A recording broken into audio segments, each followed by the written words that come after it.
Hello friends, so recently I was traveling abroad, and during my trip I met someone who claimed was one of my countrymen, although in my view he didn't really seem to be, because, among other things, as he told me during a conversation, we weren't from the same city, and really, we didn't live anywhere near each other. And so when he said that we're from the same country, I had to politely disagree with him. I mean, etymologically, we're not from the same country at all, I told him. And then he gives me this weird look, and shrugs, and walks away to go talk to someone else, which I thought was kind of rude. I mean, why would he do that? Was I in the wrong for considering his statement from an etymological perspective? Doesn't everyone do that? After all, our modern word, country, originally had nothing to do with national sovereignty or international relations. It was much more local, and definitely much more rural. Of course, we're all familiar with country in the sense of countryside, and the countryside is exactly where our word's origin story begins. Originally, the word was an adjective, and we can see traces of that in the word's immediate ancestors, that is, the Middle English country, and earlier the Old French contrée, which were both used as nouns, for example, by the medieval poet Marie de France, who wrote of hunting in the rural contrée. Now, both words are descended from the vulgar Latin adjective contrata, as in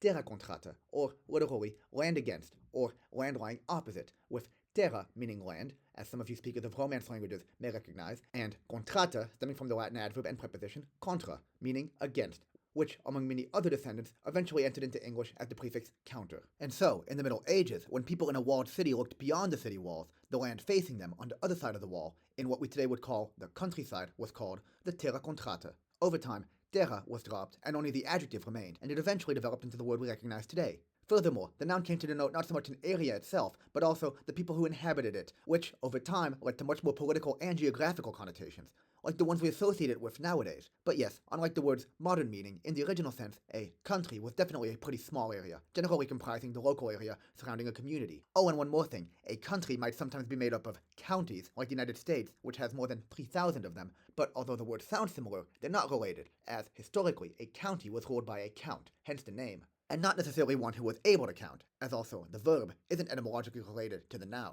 Anyway, I think looking back on this whole awkward conversation that I had with this countryman in a country that was, in every sense of the word, far from my own, well, I don't have anything against him or his country, which, I admit, probably is the same as mine, at least in the modern sense, so I guess in retrospect, I understand his reaction. But in the historical sense, well, let's just say, when we're in our respective hometowns, looking around us, observing our surroundings, well, the terra contrata we see is definitely not the same at all. Thanks for watching.